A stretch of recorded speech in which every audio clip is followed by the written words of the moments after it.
मिरज शासकीय वैद्यकीय महाविद्यालय रुग्णालयामधील अत्याधुनिक बर्न ICU सोनोग्राफी अत्याधुनिक शवविच्छेदन विभागाचा लोकार्पण सोहळा पालकमंत्री चंद्रकांतदादा पाटील यांच्या हस्ते करण्यात आला। यासाठी जिल्हा नियोजन समितीतून निधी मंजूर करण्यात आला आहे। यावेळी माजी मंत्री आमदार डॉ. सुरेश भाऊ खाडे, आमदार सुहास बाबर, जिल्हा परिषद अध्यक्षा संगीता पाटील, वैद्यकीय अधीक्षक डॉ. प्रियांका राठी, वैद्यकीय उपाधीक्षक डॉ. रुपेश शिंदे, नगरसेवक अतहर नायकवडी, सागर वनखंडे यांच्यासह विविध मान्यवर उपस्थित होते। मिरज शासकीय रुग्णालयात कर्नाटक आणि सांगली, कोल्हापूर, सोलापूर जिल्ह्यातून मोठ्या संख्येने रुग्ण उपचारासाठी येत असतात। त्यामुळे चांगली सुविधा देण्यासाठी मिरज शासकीय रुग्णालयात गेल्या अनेक वर्षापासून जिल्हा नियोजन समितीतून आधुनिक यंत्रसामुग्री देण्यात आली आहे। त्यामुळे गरीब रुग्णांना याची मदत होत आहे। गेल्या अनेक दिवसापासून बर्न झालेल्या रुग्णांची संख्या वाढली होती।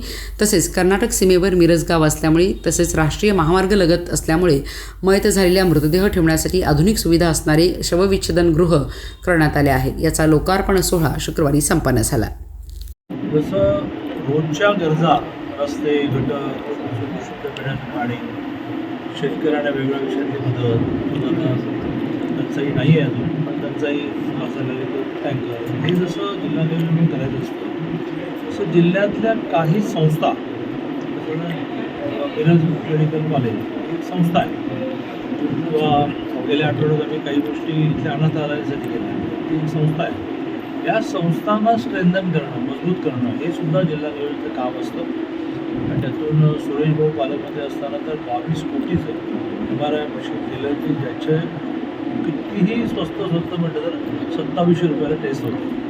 पुन्हा अपॉइंटमेंट मिळवायला वेटिंग असतं, डॉक्टर म्हणतो लवकर रिपोर्ट आला, तर त्यावेळेला MRI सारख्या मशीन बसल्या। आता पेशंट भाजल्यानंतर त्याचा एक स्वतंत्र वॉर्ड असावा लागतो, तो इथे होताही, पण तो तेवढा प्लेझंट नव्हता। पेशंट हा निम्मा वातावरणाने बरा होत असतो। त्यामुळे भाजलेल्यांचा वॉर्ड, त्यानंतर सोनोग्राफी, आणि सगळ्यात महत्त्वाचं म्हणजे मृत्यूनंतर पोस्टमॉर्टम सेंटर, म्हणजे आधी पोस्टमॉर्टम, नंतर काही काळ त्याच्या नातेवाईकांनी बॉडी ताब्यात घेईपर्यंत ती बॉडी तिथे सुरक्षित राहणार, या 3 गोष्टी दिल्या आणि त्या पूर्ण झाल्या। त्याचं उद्घाटन होतं।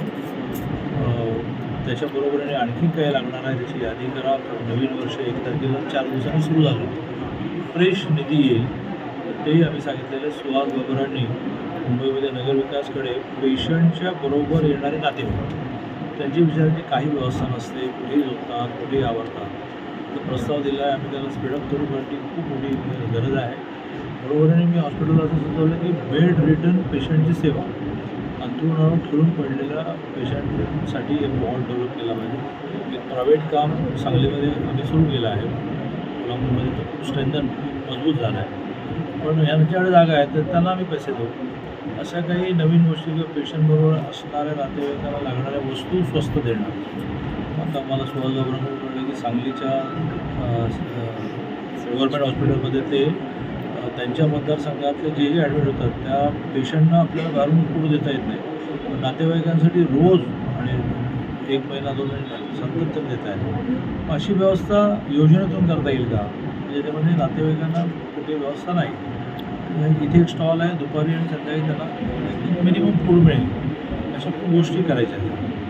गव्हर्नमेंटचे ह्या इन्स्ट्रुमेंटच्या तुलनेत ते फार स्वस्त 8 कोटीला मिळते। कोल्हापूरच्या काळसिद्धेश्वर महाराज मठाला तर CSRमधून दिली, शापूरपालाकडून फिलिप्सची दिली, तर ते 8-12 ह्या रेंजमध्ये असतं। बरं, ठीक आहे.